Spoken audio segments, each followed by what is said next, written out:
On the fourth day of the siege, the Grand Master of Malta wrote to the King of Spain. The enemy, he said, numbered 15,000 or 16,000 men. 6 weeks later he wrote again. This time he put the figure at 40,000. Same man. Same siege. Same hand. What happened on this island between May and September of 1565 was so far outside ordinary experience that the people living through it could not agree on what they were looking at. We still cannot. The fleet sailed from Constantinople on the 22nd of March. Giacomo Bosio, the order's own historian, counted 193 vessels, 131 galleys, 7 galleots, 4 galleasses, and transports for the rest. That figure the sources broadly agree on. What it carried, they do not. So the ribbon on this map does not measure men. It measures distance from home.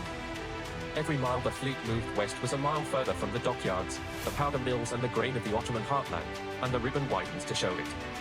By the time it raised Malta, the Armada was 1,000 sea miles from its base, at the end of a supply line running the length of the Mediterranean. The thin ribbon coming up from the south is Dragut, the corsair, sailing from Tripoli. 200 miles. He was almost home. The men waiting for that fleet were the Knights Hospitaller, crusading order for centuries old and by now homeless twice over. Suleiman had thrown them out of Rhodes in 1522 after a 6-month siege. Charles V gave them Malta in 1530. They took it reluctantly. The rent was 1 falcon a year. The island was bare rock with almost no water, and many of the knights spent 3 decades dreaming of Rhodes.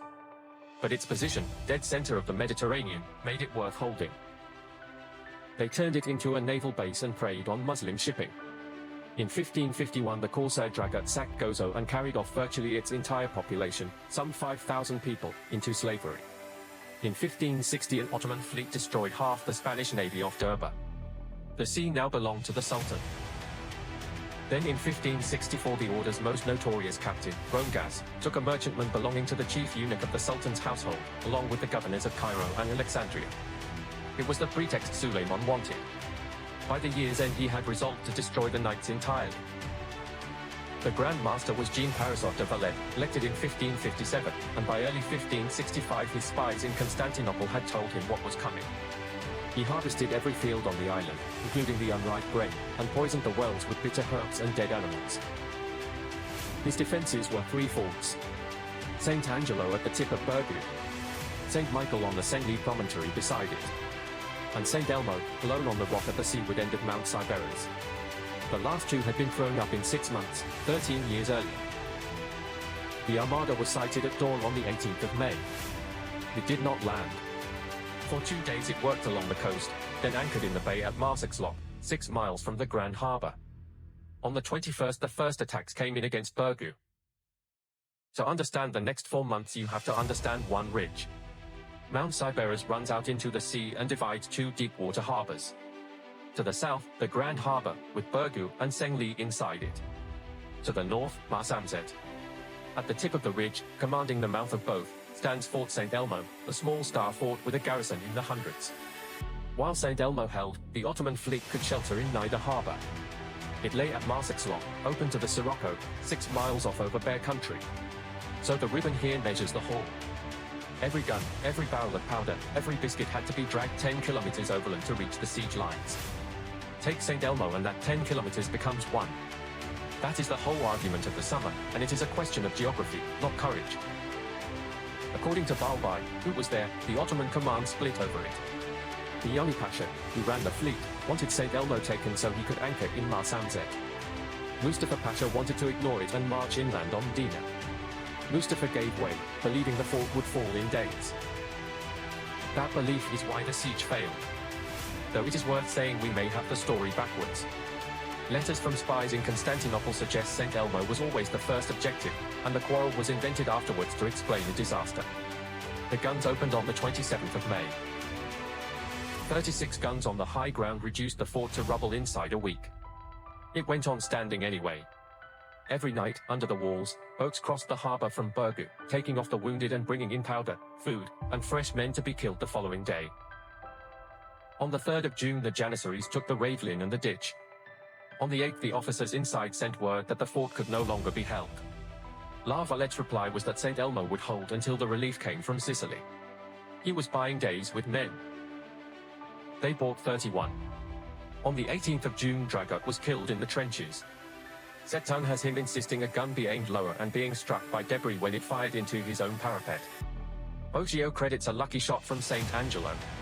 Both accounts are old, and neither is certain.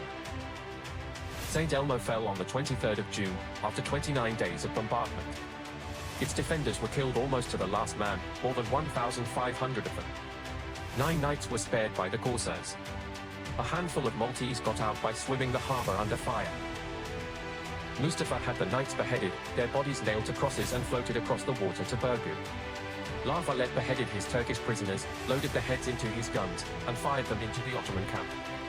Neither side, from here, expected quarter. St Elmo had cost the Ottomans at least 6,000 men, including half of all the Janissaries in the army, for a ruin the size of a village square.